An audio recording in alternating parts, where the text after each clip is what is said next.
টি-20 বিশ্বকাপ নিয়ে এমন একটা সিদ্ধান্ত নিল পাকিস্তান, যাতে করে খুশি আইসিসি। বাংলাদেশের কিছু সমর্থক বিশ্বকাপটাও বয়কট করার প্রয়োজন হলো না পাকিস্তান ক্রিকেট দলের।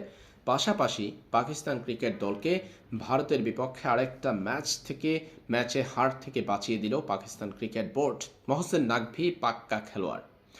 গত 10টা ম্যাচে যদি আমরা তাকাই, সেই ক্ষেত্রে পাকিস্তান ক্রিকেট দল ভারতের বিপক্ষে 8টা ম্যাচে পরাজিত হয়েছে, একটা ম্যাচে কোনো ফলাফল আসেনি, বাকি একটা ম্যাচে জিতেছিল তারা। এবার টি-20 বিশ্বকাপে তারা নাকি বাংলাদেশের সমর্থনে ভারতের বিপক্ষে ম্যাচটা বয়কট করছে।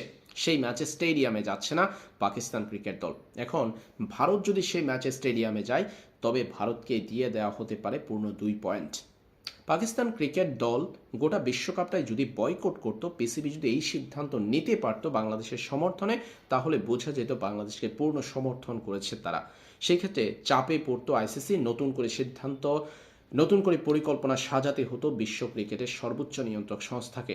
এখন পাকিস্তান এমন একটা সিদ্ধান্ত নিয়েছে, তাতে আসলে খুব বেশি প্রভাব পড়েনি কোনো বিষয়ে। খুশি হয়েছে আইসিসি যে পাকিস্তান বিশ্বকাপটা বয়কট করেনি। পাশাপাশি পাকিস্তান ক্রিকেট দলের ভারতের বিপক্ষে আরও একটা ম্যাচে হার থেকে বাঁচা হলো, এবং বাংলাদেশের কিছু সমর্থককেও কিন্তু পাকিস্তান ক্রিকেট বোর্ড খুশি করতে পেরেছে। পিসিবির এই সিদ্ধান্তের পর মনে হচ্ছে তারা যে আগে জানিয়েছিল তাদের হাতে plan A B C D রয়েছে, তার প্রত্যেকটা প্ল্যান একসাথে এবার জানিয়েছে তারা।